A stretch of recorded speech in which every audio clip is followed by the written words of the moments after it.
Assalamualaikum warahmatullahi wabarakatuh. Saya Anisatul Husnawiyah Dan saya Nafisatul Hananiyah, Kami mahasiswa Unip 2 Jombang, Prodi Pendidikan Agama Islam. Fakultas Agama Islam.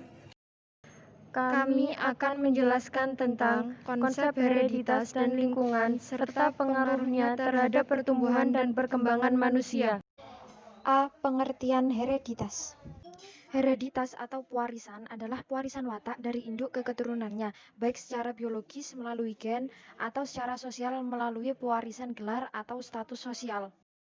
Yang kedua yaitu prinsip hereditas.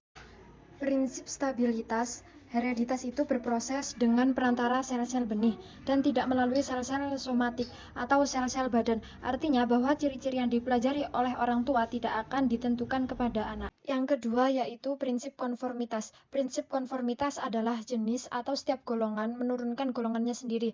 Anak termasuk ke dalam golongan yang serupa dari golongan orang tuanya. Yang ketiga yaitu prinsip variasi. Prinsip variasi adalah sel-sel benih mengandung determinan yang banyak jumlahnya pada waktu penyerbukan ovum, saling berkomunikasi dalam cara yang berbeda-beda untuk menghasilkan anak yang berbeda.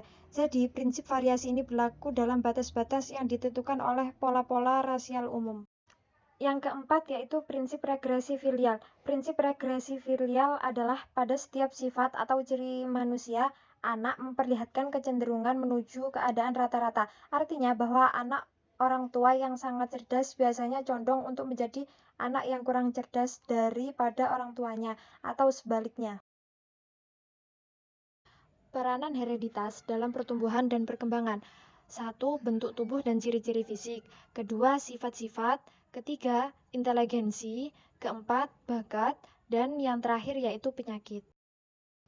Lingkungan. Lingkungan merupakan hal-hal yang mencakup segala material dan stimuli di dalam atau internal, dan di luar diri individu atau eksternal, baik yang bersifat fisiologis, psikologis, maupun yang bersifat sosial-kultural.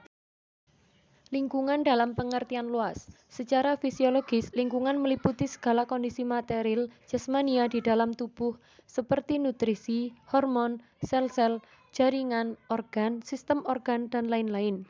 Secara psikologis, lingkungan mencakup segenap stimulasi yang diterima individu, mulai sejak dalam kandungan, kelahiran, sampai matinya. Secara sosiokultural, lingkungan mencakup segenap simulasi, interaksi dan kondisi eksternal dalam hubungannya dengan perlakuan ataupun karya orang lain.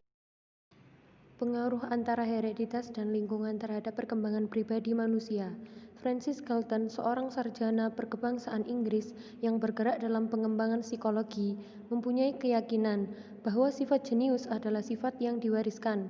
Berdasarkan keyakinan itu, ia meneliti silsilah dari beribu orang secara cermat. Hasil penelitiannya membuktikan bahwa sifat jenius itu diwariskan. Terdorong oleh penemuannya itu, Galton kemudian meneliti tentang hubungan antara hereditas dan kemampuan seni.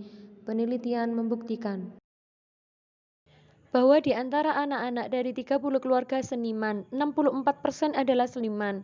Di lain pihak, dari anak-anak yang berasal dari 150 keluarga non-seniman, ternyata 21% mempunyai kemampuan seni. Dengan kenyataan ini, Galton menarik kesimpulan bahwa pengaruh hereditas terhadap perkembangan kemampuan seseorang adalah lebih besar daripada pengaruh lingkungan. Kesimpulan 1.